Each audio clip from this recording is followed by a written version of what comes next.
Hello and welcome to another episode of Speculative Speculations. I'm Varsha. I'm Jared.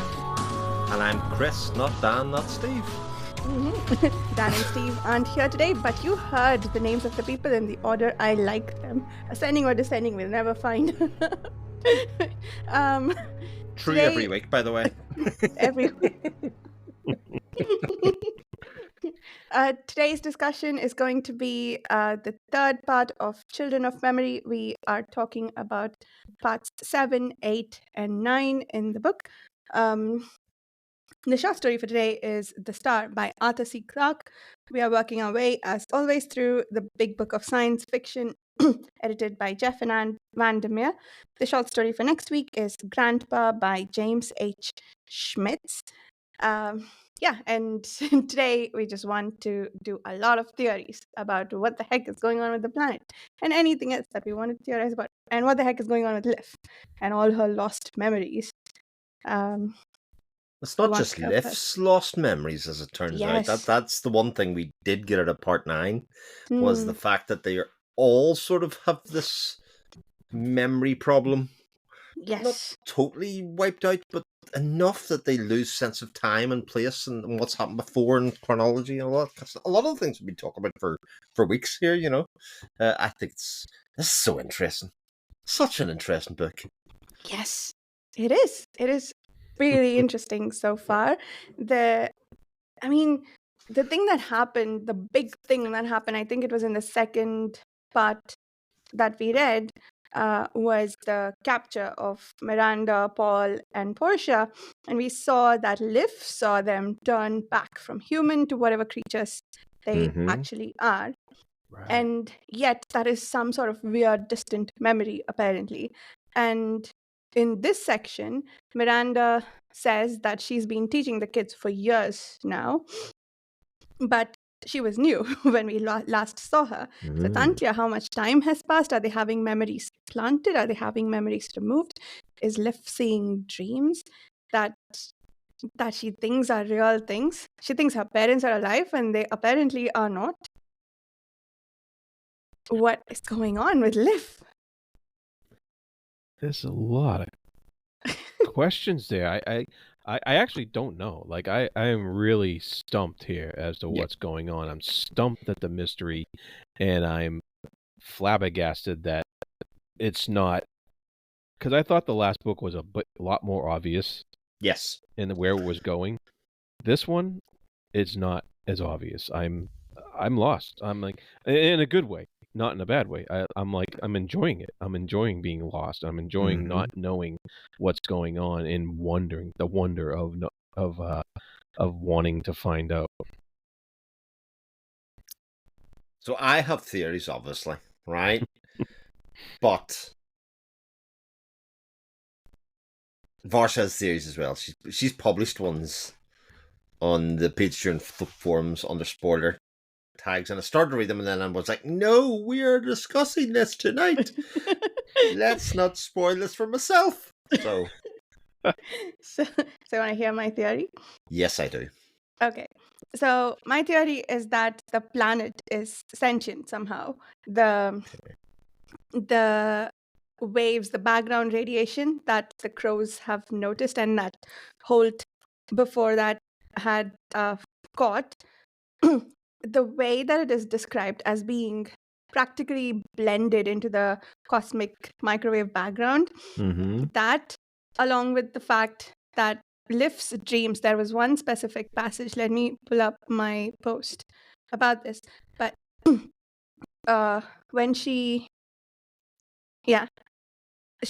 thinking about a wolf in some story about a wolf, she thinks to herself, except that's not quite right. If there is a wolf, there isn't a wolf, then it is here with her in everything. The very air is its breath.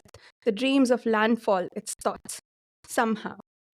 So that's making me feel like even if the planet itself is not sentient, it is some planet-wide sentient entity that is able to plant memories and thoughts. And I think the cosmic microwave background thing that I first noticed was, I think it was in I forget which chapter specifically, but it was the first time the crows noticed the pattern, right? Uh, Miranda stared at the isolated snippets of data, the repeating patterns, so very close to being just background radiation, solar interference, the meaningless song of the universe. And he really doubled down on extending this description in section 9 when he talked more Yes. about the microwave, like about the background radiation. So, and the fact that it's from deep underground, but there's like, it feels, yeah, it could be a lost alien civilization, but that's not interesting. And they have to have some deep psychic abilities to be able to modify these memories and stuff. And from this theory on, everything I read, I've been trying to sort of build on top of it, which probably will go shattering down when it turns out that's not the case. But when Kern comes by and says, I know where the bodies are buried, Miranda, that is, first of all, extremely chilling. But I feel like that's Miranda's conclusion is probably not true, that entity is Khan, I think. So this fear that the colonists have about people who are infiltrating them, people who are amongst them, I think those are created entities created by whatever's sending out those secondary signals.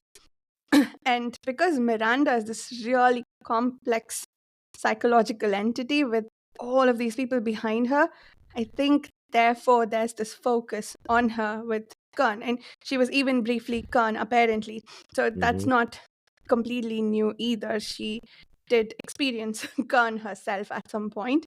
So yeah, it all seems to fit together with at least a planet-wide sentience. It could be the planet itself, is my theory. Wow. So, who is Lif in that theory? Yeah, that's Or interesting. what is Lif? Maybe is probably a better question. Yeah, she feels like a continuous entity. Like, I don't think Yes. there are multiple Lifs. I think she's one Lif who's lived all this time. And for whatever reason, I mean, she's hallucinating about her parents, or maybe she's hallucinating other interactions with the crowd. But didn't we have a scene where Miranda talked to her parents? So is this really years later where the parents are now dead? Or are the parents created for Miranda to talk to? I don't know. But it could be a created entity like Kern, like I think the Kern is, the malevolent Kern. Or my original theory was that these guys created some bioengineered body to infiltrate these guys alongside, I don't know, to be a fellow colonist, but that just doesn't fit. That doesn't make any sense. So yeah, that's better than mine. What's your theory, Jared? Well, because we keep going, we keep kind of like he's jumping time. He's going back to when, like in the first chapter we read this week, part 7. It went back to when they first discovered the new ark, and how they tried to approach it and made sure they were careful and all that stuff. And the bodies. And they found the bodies, and so I was wondering if we're going to get a chapter where we jump to a certain point in time where the parasite, not Miranda per se, but the parasite goes down to the planet first.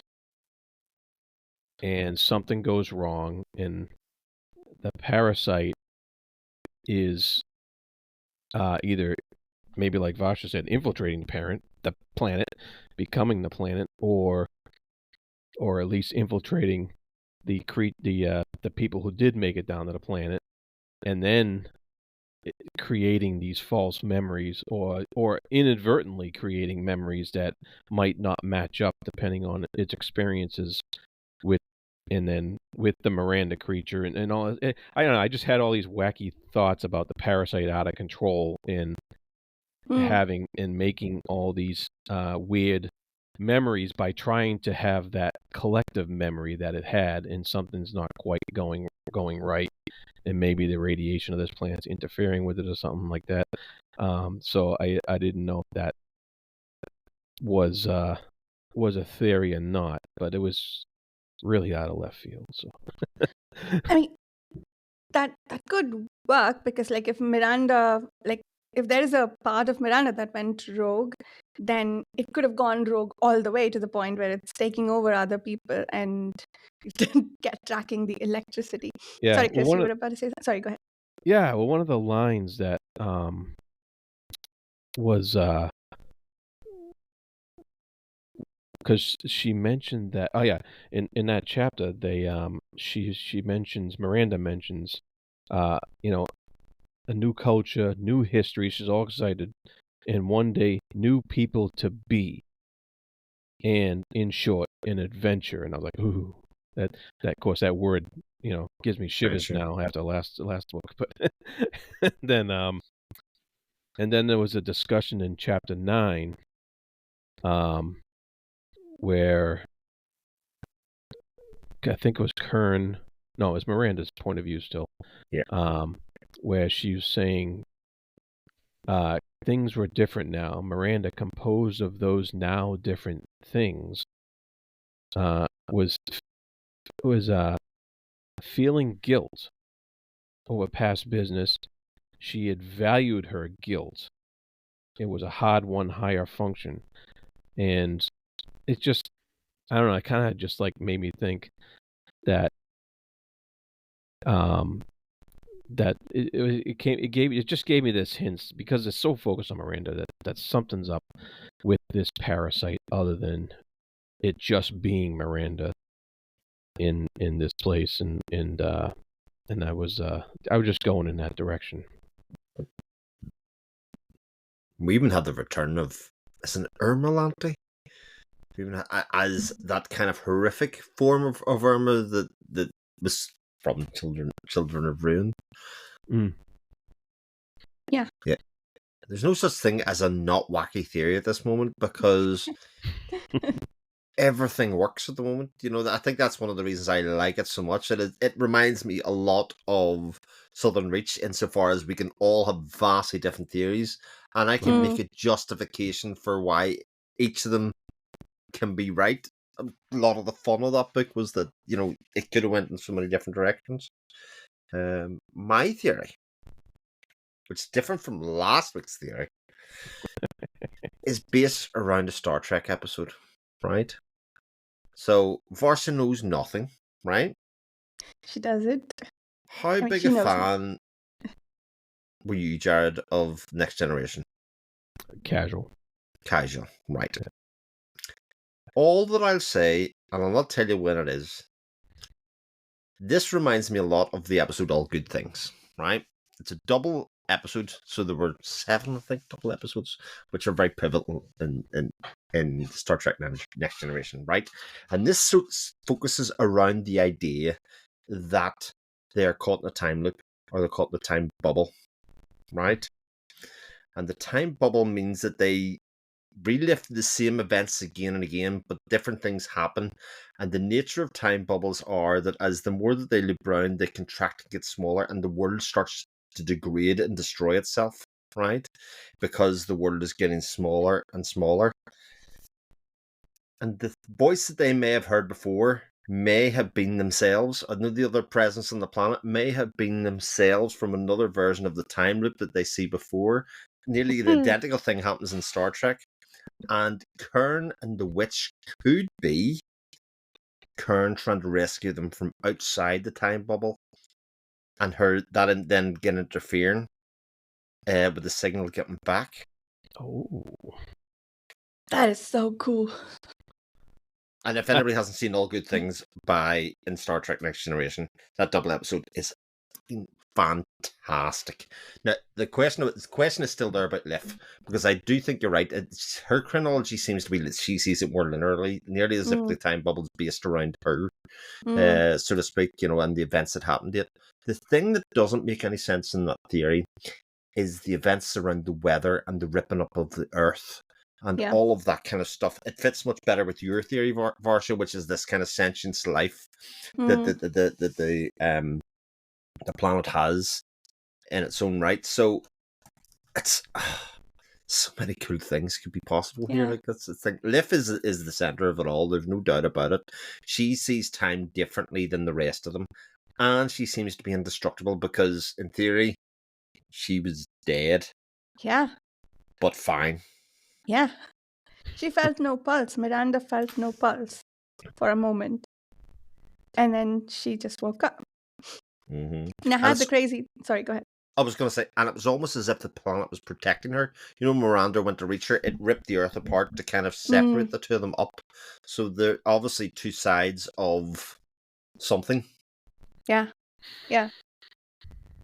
Yeah, I had that thought too. And I had another strange thought. What if she never had a pulse? But then Fabian examined her afterwards, so that wasn't true. Yeah, that's a good point. But yeah, that scene was immensely interesting, especially with the weather manipulation. Yeah, I think by the time I had started to entertain the planet sentience theory, and it seemed to add up with that. But I'm trying to make the time bubble thing work.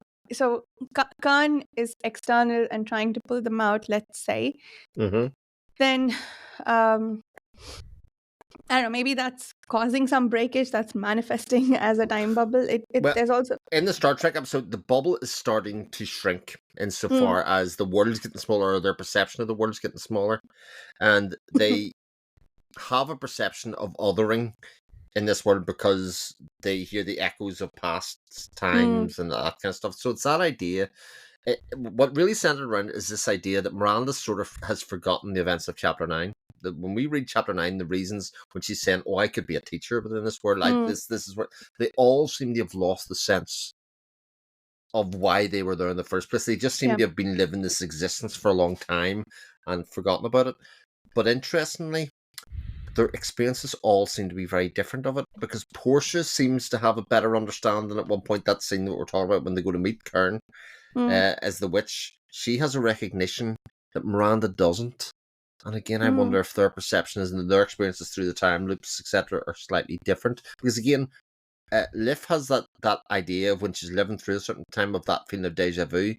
Oh, I've been here before. She kind of remembers the nooses. She kind of remembers all that stuff is nearly almost like shadows in her brain. And it's why, in my head, she can't distinguish which reality she's in. Her parents are alive. Her parents are dead. It's all sort of meshing in. And the more that it kind of happens, the more she can't differentiate the difference about what her reality is. Whereas her grandfather, she met the witch. Has I met the witch beforehand? Who are the crows? The crows seem to be having dreams. Her life seems to be going from dream into a reality, which is a dream. All of this stuff is very suggestive of either a constructed reality of some sort, or that she's not, like you said, she's not actually a person. Yeah. She feels constructed somehow, and the ravens insisting that she's the center of all things, whatever all things is that they are tracking. And and that moment towards the end of was it section 9? No, it was section 8, I think, when we had this dramatic insert of when do you think we'll see her again, when it is all about to come together and end. It's like, okay, that's when we'll have another Liv Crow interaction.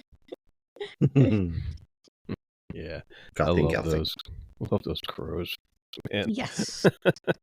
They're excellent. I love the conversation at the end of chapter of part 8, where he's like, and we should be, how much worse would this be if we actually thought about any of it, like actual sentient creatures? Can you even imagine? And then the other one's like, by definition, I can't imagine. That cracked me up, and it makes me, it makes me wonder, the crows, the corvids, like we really did meet them on the ship, but the ones on the planet, are they a creation of the Kern who's there trying to influence from the outside? Or are they the actual birds having the same problems that the rest of the characters are having. It's interesting to say that because, again, I'm going to make another reference to Southern Reach. Those bits with Gothy and Gelthy feel awful like, the crawler chapters where they're trying to explain, like, the crawlers having the thoughts, and we sort of get in those kind of bits, the interludes, as it was in that, and like almost reading it as if, well, if we could work out what was happening in this chapter, these kind of expository chapters that seem to be right, I'd be able to figure it out, which was a red herring in Southern Reach because, like, yeah, I'm not 'Cause I'm sure, but wondering this one feels more true. if the crows on the ship would even question whether they were sentient. Mm.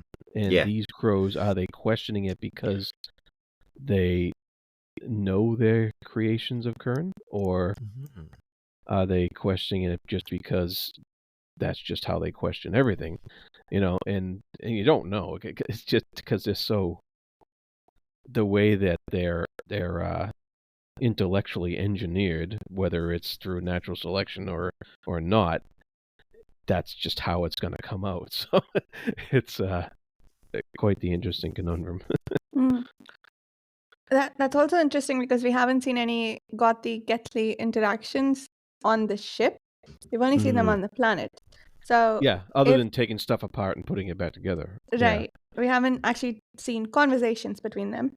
So, yeah, but we've seen Kern's observations about how they interact with each other on the ship, as far as one of them kind of doing the work and one of them doing the play, wherever the difference was between the two birds on the ship. We've seen Kern observing that. So on the planet, is her creations of them just doing what she observed on the ship? I'm saying that makes sense. Like what you said makes sense because we haven't seen them. We can't figure out any difference because we haven't seen one-on-one exchanges between the two of them. So if they are different than the ones that were on the ship, we wouldn't know yet. Right. Yeah. Right. There's also the idea of these forgotten people on the ship. And again, it's not, it's sort of alluded to in the book that they were purposely left there, but again, I just think they have been forgotten, much like a lot of the memories that are floating around this place. Right. And I wonder if, I got it. I wonder if that the either the memory interference or the time loop or the whatever's going on that made these people forget. I wonder if that was what the captain there, what's his name? Holt? Yes, Holt was actually fighting against when he kept saying, we have to go there, he was the one trying to fight to go back to the ship and get people back. And I wonder if he was not just fighting against the people who were just like the people who were trying to do something else. It wasn't. I wonder if it was more of a philosophical fight or a fight to have the memory rather than just a fight to save the lives on the ships. You know what I mean? Yeah, it's more on a metaphysical metaphysical level than just a disagreement. That's interesting. Yeah, the conversation with Essie. Did she want him to go back and get them, or was she upset that they got left behind? And Holt was convincing her, or was it the other way around? I forget. Because again, the question is, they came from a spaceship with very advanced technology, and now they are living like very rudimentary. Like the language that's used is they live in farms.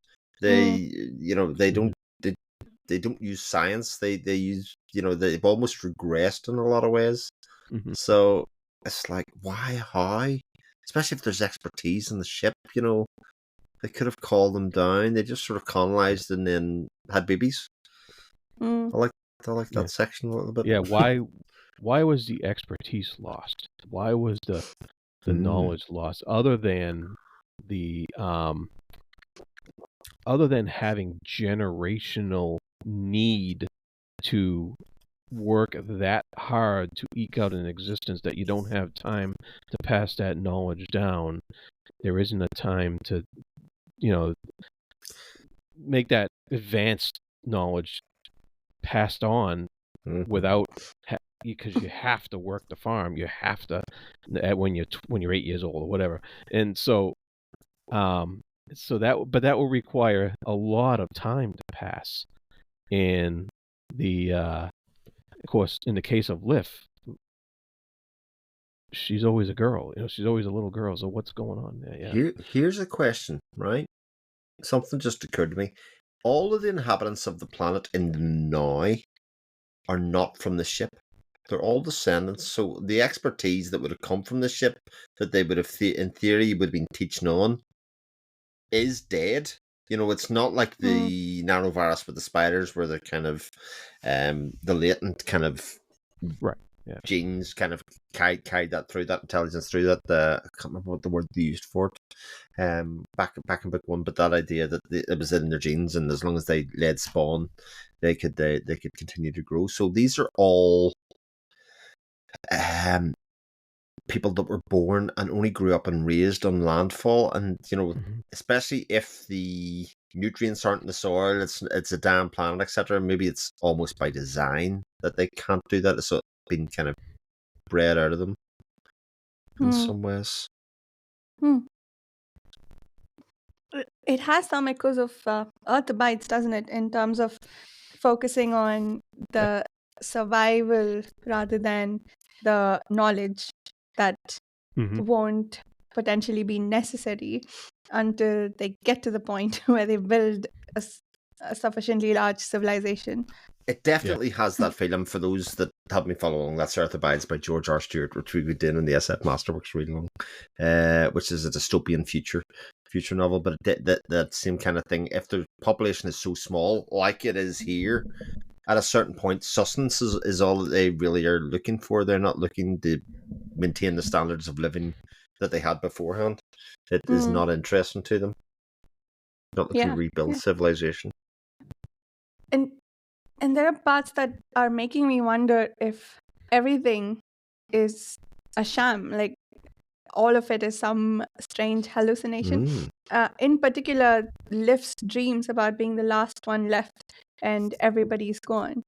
It's unclear whether those are reflections of her state of mind because her parents are dead and she doesn't want to accept it, or if something else is going on with this settlement. Yeah, it's fascinating. I really am like this book reinvigorated my need to read more Tchaikovsky in the future. Yeah. Nice. Yeah. I'm sort of afraid though, like, because we've all come up with, I think, really exciting possibilities. And a bit like at the end of Southern Reach, I was like for all the possibilities that we've come up with that are really cool. That's right. Why is this not a really loved novel? Because the ideas in it at the moment, with 120, 130 pages to go, are really cool. People should be. I actually think, in a lot of ways, the possibilities here are better than at any stage of this trilogy so far, even though it's not a real trilogy, that kind of stuff. The first one's very much more about, growth, kind of evolution, in a spider race, a nanovirus kind of idea. That also brings me to the point, where the fuck is the nanovirus in this book? It's done its job. All the ships had nanovirus, didn't they? That was the terraforming ships, though. Well, actually, yeah, the Ark didn't have anything to do with their nanovirus. The Arks were only escape ships looking for terraform worlds to go live on. That's right. Yes, that's right. The nanovirus was with Kern's time. The Arks were much thousands of years later. That's right. That's why they were kind of see and hear the signal off the planet. They're like, oh, we've arrived. Yeah. And not even all the terraforming stations had nanovirus. Whatever. Like, I don't think they there were some species that they wanted to quote unquote uplift, but most of them, I think, were just terraforming for human Right. occupancy. Right. Yeah. That's a good reminder, because I was thinking, what way has it manifested in this book? Hmm. You know, because the nanovirus, even to a limited degree, was in the last book. Yeah. Peter, but they had a different purpose. Yeah, Yeah. I think the terraforming was a program, like a sponsored I government think you're right. worldwide program that was to go out and do that. Whereas I think the nanovirus was more Kern's little pocket of scientists who were looking to do their own thing and become gods. I think you are correct. Yes, they wanted to become gods. Well, at least that helps. That's one less variable for me to worry about. There's enough of them. Yeah. So, did we see the beginning of the Watcher myth in this section?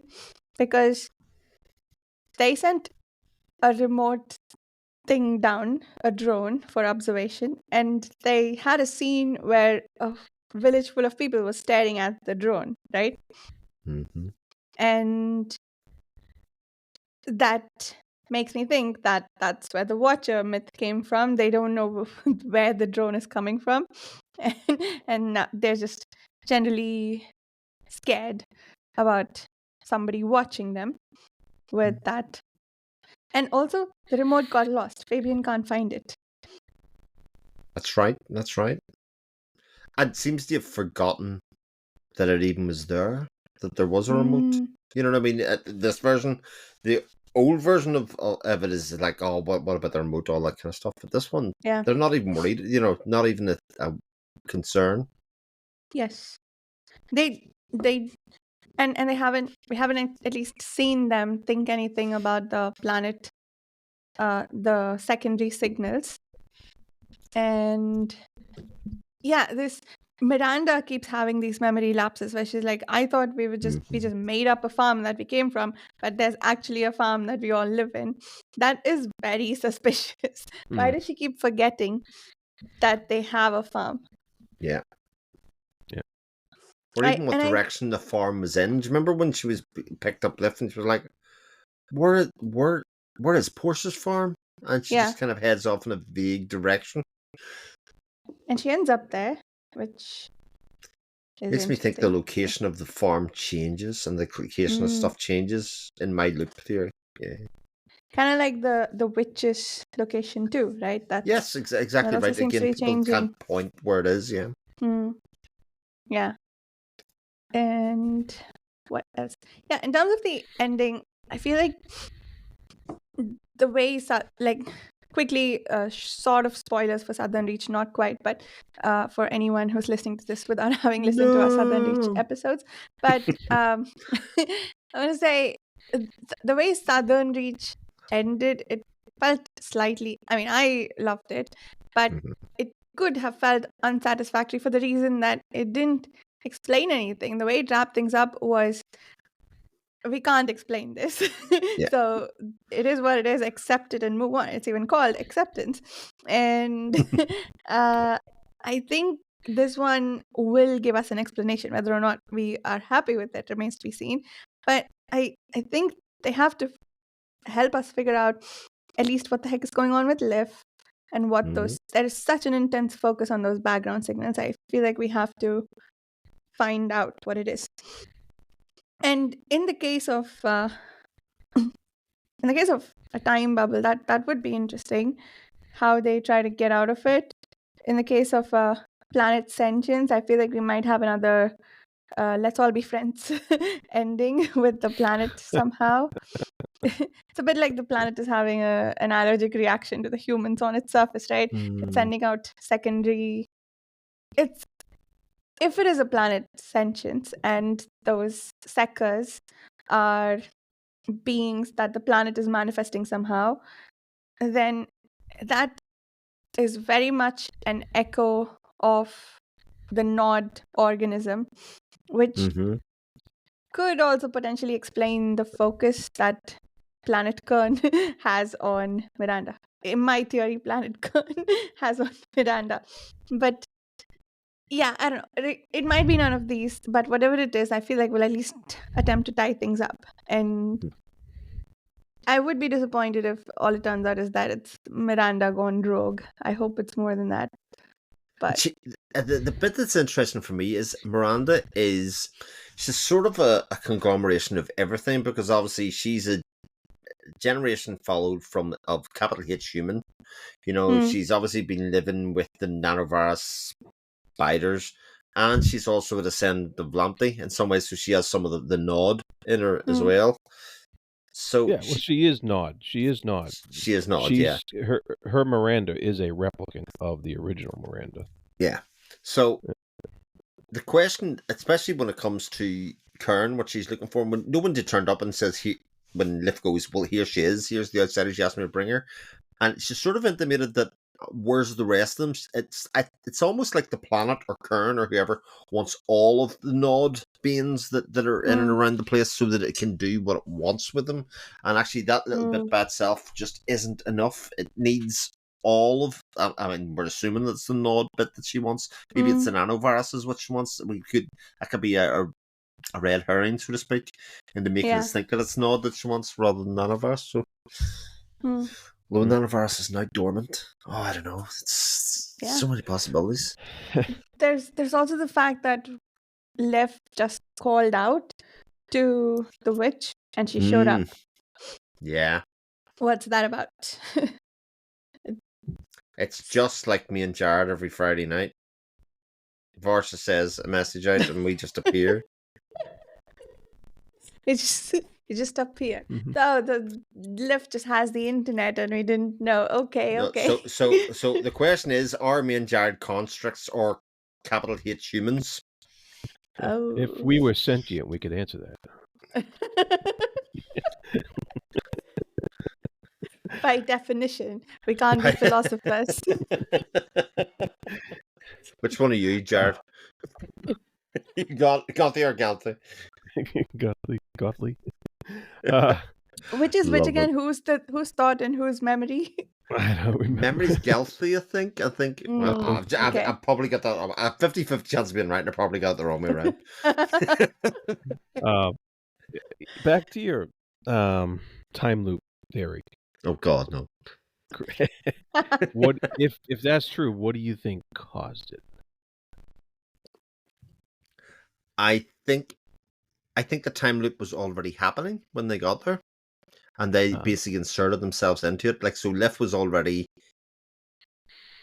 in this time loop, or the time loop was already running, and that's the kind of noise that the signal they detect.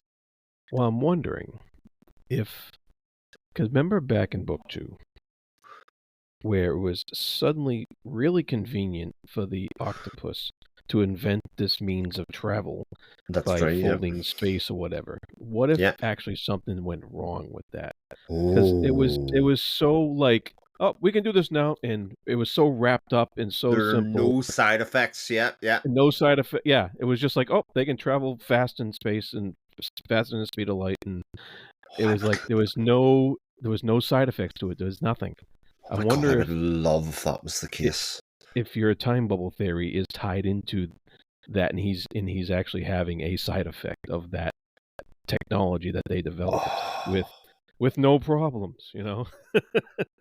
Nice. I like that.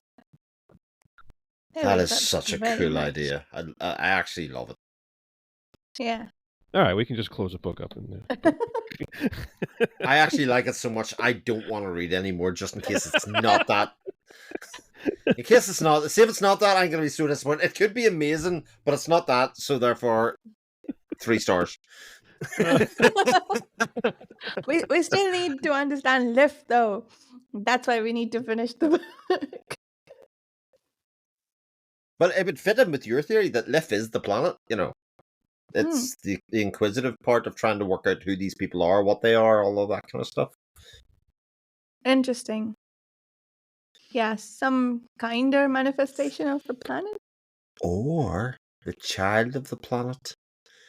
So Liv's parents are the planet, and and that's why she doesn't think her parents are dead, because they're not actually dead, but it's just this version. Ooh.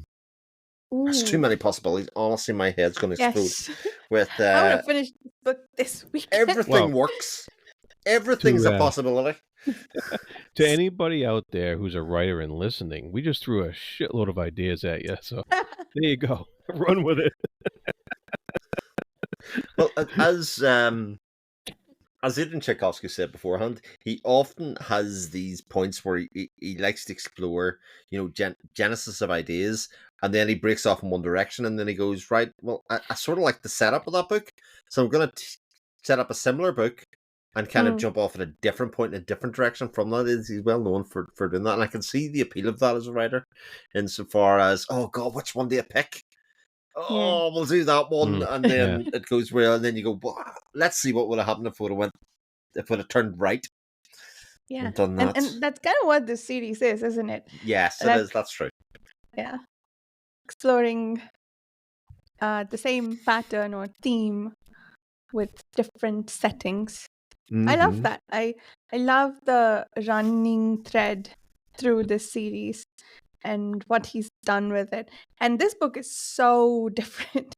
For all that the second book felt, at least parts of it, felt like a rehash of the first book.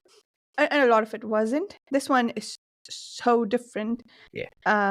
The only reason it's connected to the other two is because of they could just be any other visitors to this planet and it would work, right? The Portia, Miranda, I think, is interesting.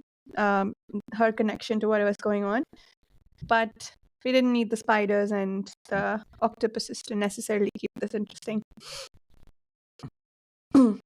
But yeah, lots to find answers to. I'm excited. Oh, I'm so worried. Yeah. I mean, this book has a bit of a lukewarm rating on Goodreads. It does, but I think it's interesting, having it follow book 2, because I think book 2, how do I put this nicely? It doesn't fulfill the promise of book 1, I think, in terms of the possibilities of it. I think it goes down a path that I think a lot of people who read book 1 were looking for a certain thing, and it doesn't do that.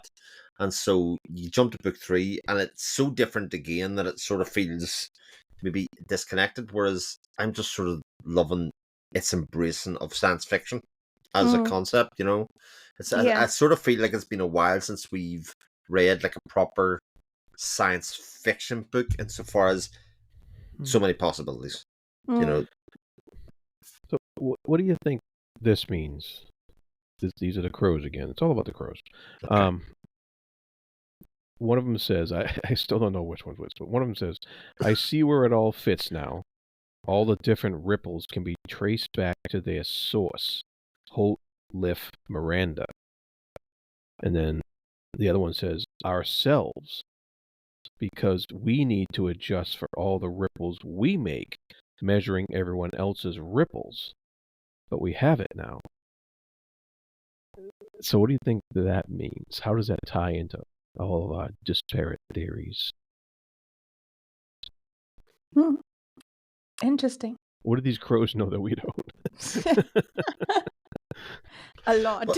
Well, okay, let's step back. There are things we know for certain, right?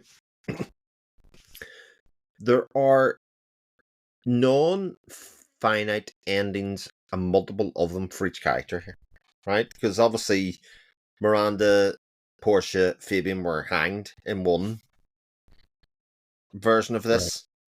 Right. In another version for Liff, her uncle, etc. are there. In another version, they're not. In one version, her parents are there. In another version, they're not. So there is definitely this idea that there are multiple versions depending on who interacts or what happens. So maybe it's the fact that, every time you insert a new person into this ecosystem or otherwise, they kind of create this ripple that changes the world in some way. So is this a time ripple or is it a memory ripple?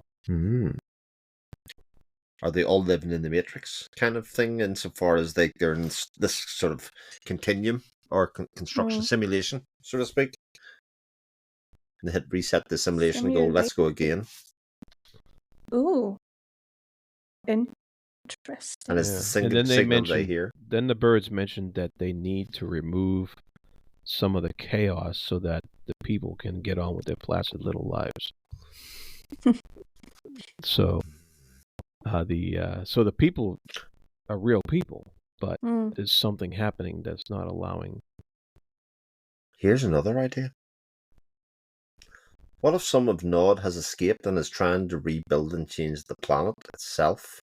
Well, that's what I was saying earlier. Yeah. Yeah, you mean the parasite of that part? Yeah. Yeah. Hmm. So I've done the You- classic you- thing. My child says, I just said that 10 minutes ago, and it's just finally implanted in my brain, and I've kind of tried to pass it off as my own idea. Yep. Great idea, Do- Chris. Great idea. It's such a good idea. I wish I'd thought of it myself.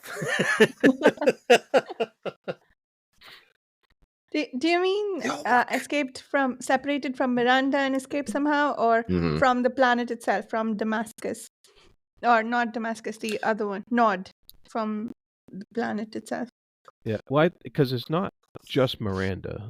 Yeah. He looks like Miranda now because it looks like Miranda now because it took on her form, but it's still all those other things too.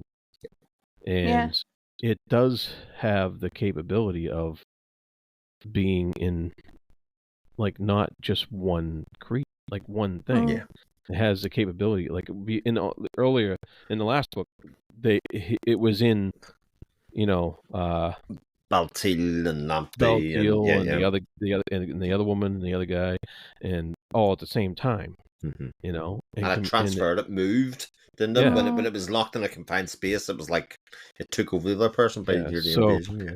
I'm just wondering if a piece of the Nod said, I'm not staying on this ship. I'm going down to I'm the planet. going for an Yeah. adventure. She was going for an adventure and see what's going on.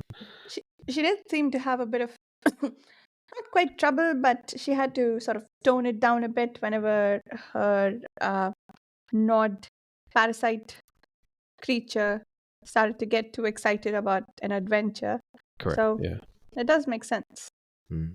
It does make sense.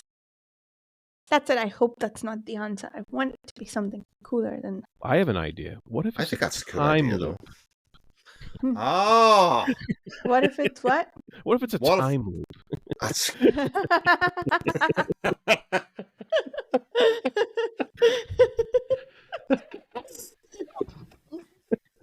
That works two ways, right? it does. It is a good idea. Oh, actually, Genius. if it does explain Liv, that was funny. Actually, to get to the point where we explain Liv, I think that would still be a good way to end this. Yeah. What if we're in a time loop? What if we're in a time loop and Liff is actually a clock? I don't know. Anything makes sense at this stage. Anything's possible. Ooh, Liv is a clock. I like that. That's an Stop idea it. for a story. Stop it. So the No, I'm actually into this. so the biological clock is ticking. Yes, Oh, I see. clever. Very clever today. Welcome to Speculative Speculations, the newest host for dad jokes on a weekly basis, coming to you every Friday. Oh, God. Oh man! Wow. This may have derailed a little bit, but it's just because our brains are just working overtime, feeding Yes. on each other like the Nod. Varsha is the Nod. That's what got us in the same room. Yes, I blame Steve for not being here. Yeah, that's true. that's true. Whenever he's not here, blame Steve. Yeah. You're ever not here? Mhm.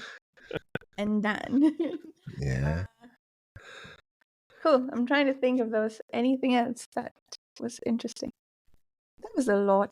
Mostly, That I was a think, lot, around Liv's yeah. memories and the background planet. But the weather control was interesting. We talked about that. Mm-hmm. What else? Still so many possibilities. Like, it's just... It is one of those books you're just kind of like, let's just get to the end now and let's see what happens. Yes. Yeah, Let's see what no happens. matter what you think of Tchaikovsky's writing, he is good at that. Oh, Making you want to get to the end and find out. Yeah, speaking of reading other Tchaikovsky, I'm reading Service Model right now, and so far it's really good, and it has a very interesting structure too. It does. I might want to read it for the podcast maybe sometime next year, so we don't flood the podcast with Tchaikovsky books. This was a bit of a Vandermeer and Tchaikovsky. I mean, similarly, I could just sort of read all Vandermeer. I could read all Tchaikovsky because I think the premises and the ideas in it are there. Mm-hmm. Yeah. There's a lot of Tchaikovsky I want to read, and he's a prolific author. So Yeah. So are we ready to move on to The Star? The Star. Arthur C Clarke. Chris is scouting in his infinite bookshelf for another Tchaikovsky book. I am. I've realized I've got one Tchaikovsky book that's not in my hardcover Tchaikovsky shelf, so it needs to be moved. So it's OCD been moved. problems. Yep. Nice. Okay. So The Star by Arthur C Clarke, not H.G. Wells. We read another story called The Star by H.G. Wells. I think it was the first story we read in this collection. But this Star is about a lost civilization that was found in the remains of a nebula about thousands of years before, thousands of years after the explosion happened, and a priest's musings on that subject. Oh, and I'm doing this spiel because a listener requested that we do a summary of the short stories before, but I didn't come prepared for this particular episode. Next episode onwards, we'll assign homework for somebody to do the summary. It is a particularly hard story to summarize, I think, because it's only like 4 pages long here, and it's philosophical in nature, I think. Yeah, this is one of those stories that just spits out an idea on a paper and says, what if you have this this guy's a priest, and what if you have this priest losing his faith because of the scientific ponderings that are presented before him on the nature of the universe once he gets out there. He's on a ship, right? He's on a crew, he's on a ship, as far as I can tell. And he's just relating to us the whole time what he's observing in the universe as he gets out there. And that's pretty much all it is. It's just an idea thrown down on paper. It kind of reminded me of that other short story we did a while back about the advertisement there for the baby machine, whatever it was. Yes, And where it was just the story was just basically an advertisement for this wondrous invention. And this kind of reminded me of that, in the fact that there wasn't much story to it at all. It was just this guy's ponderings on the nature of the universe, and that was pretty much it. But it is a lot of very interesting touch points the way through, because it sort of plays with this idea that science excludes the idea of faith in God, right? I think that's sort of the premise at the start of it. Once you go out and see the enormity of space, you kind of go, well, where is God in this place? It's so big. Is he here? He can't be in any singular place, that kind of stuff. But then it goes on to pose and ask the question of, well, if there was a God, why would he collapse this star that supports this life? Why would of all of the millions of stars, as the joke, isn't it? It's like, why does that star go supernova so that the star shines at night, so that the star shone above the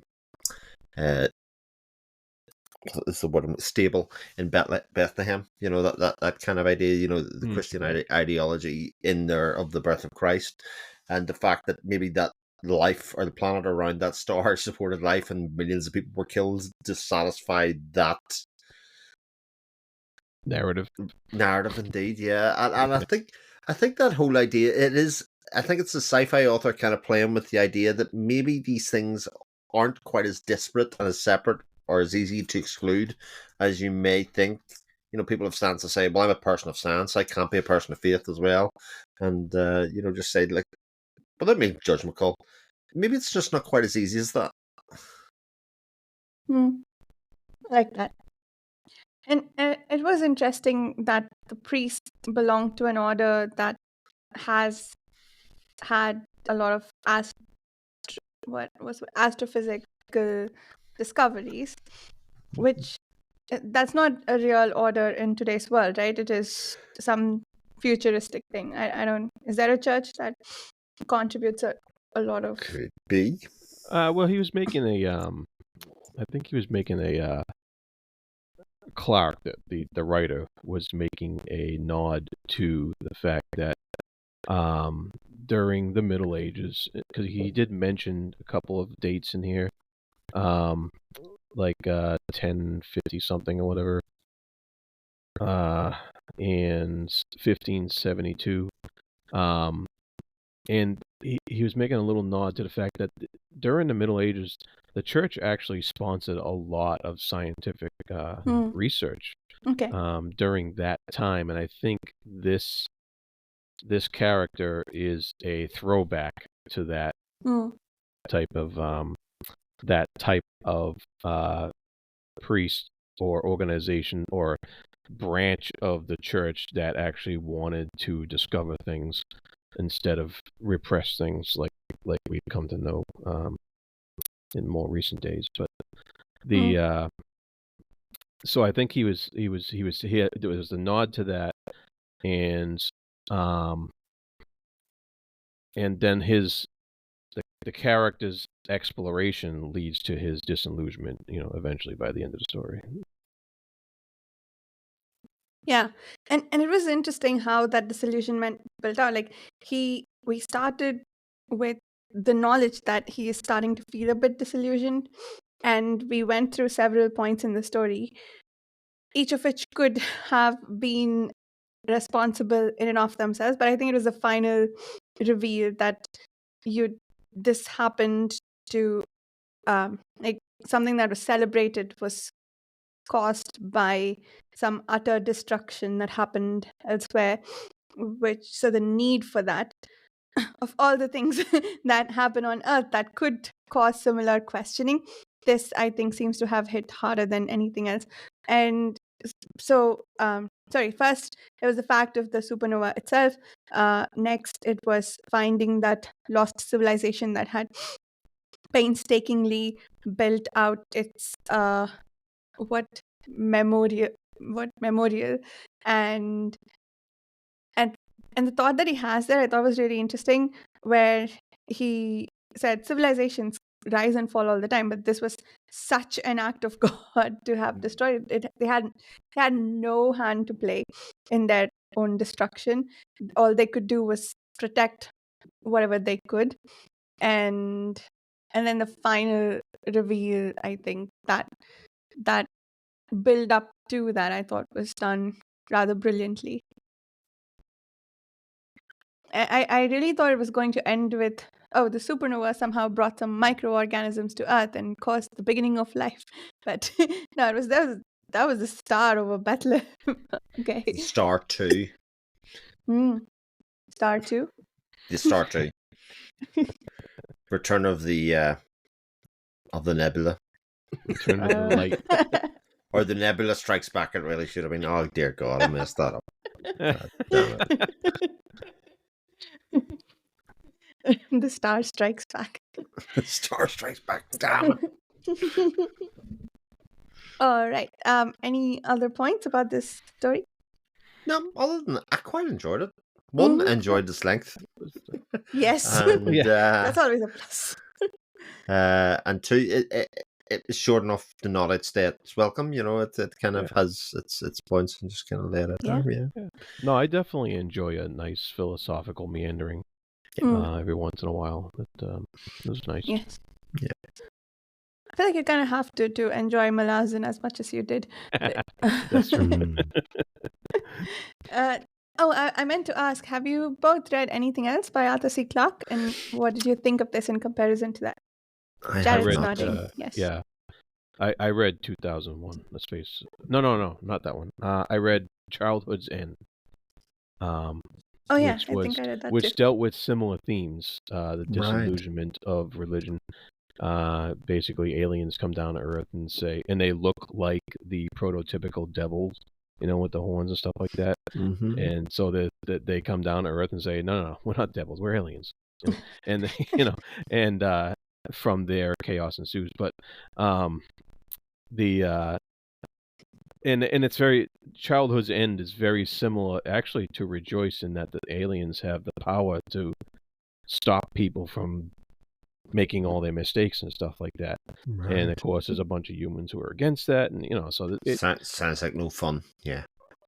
and it was good. It was a good book. It was I enjoyed it when I read it way back when. I read it for a class called Science Fiction and Philosophy, oddly enough.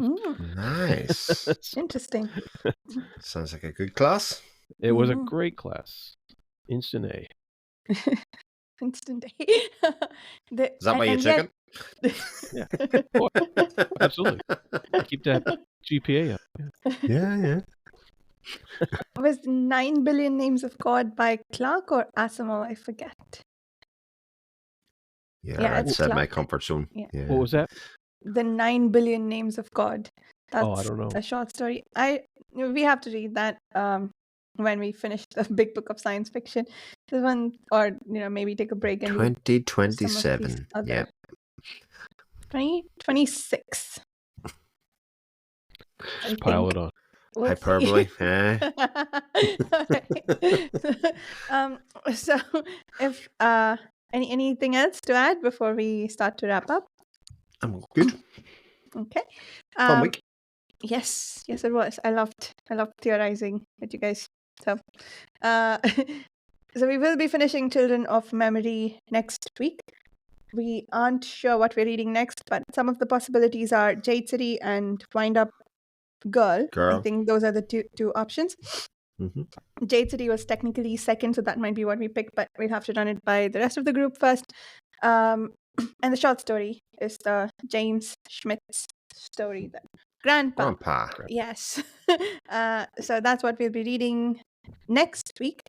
And Children of Memory to the End is what we'll be reading next week. The next book we will start the week after. Thank you so much for listening. We'll see you soon.